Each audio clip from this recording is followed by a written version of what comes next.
सद्यस्थितीत जगातील विकसनशील राष्ट्रांमध्ये, विशेषतः भारतासारख्या राष्ट्रांमध्ये अणुऊर्जेचा वापर दिवसेंदिवस वाढत आहे. ही अणुऊर्जा जी आहे ती अणुऊर्जा आपण अणुभट्टीमध्ये प्राप्त करतो आणि त्याकरता त्या अणुभट्टीमध्ये आपण नियंत्रित शृंखला अभिक्रिया पार पाडत असतो, ज्या दरम्यान आपण किरणोत्सर्गी मूलद्रव्यांचं विखंडन न्यूक्लिअर फ्युजन करतोय. या अणुभट्ट्या ज्या आहेत त्या युजली दोन प्रकारच्या असतात. त्या दोन प्रकारामध्ये आपल्याला न्यूक्लिअर पॉवर रिएक्टर हा एक प्रकार आढळतो. या अणुभट्टीमध्ये आपण जे काही विखंडन करतोय त्यातून प्राप्त होणारी उष्णता जी आहे ती आपण प्रामुख्याने विद्युत निर्मितीसाठी वापरतो. सो थोडक्यात या अणुभट्टीचं प्रथम काम काय आहे, तर या अणुभट्टीमध्ये आपण वीज निर्मिती करतो.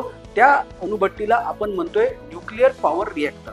भारतामध्ये हे न्यूक्लिअर पॉवर रिएक्टर बऱ्याच ठिकाणी आहेत, जसं की महाराष्ट्रात तारापूर, गुजरातमध्ये काकरापार, कर्नाटकमध्ये कैगा, राजस्थानमध्ये रावत भाटा, यूपी मध्ये नरोरा आणि तामिळनाडूमध्ये कल्पकम आणि कुडनकुल.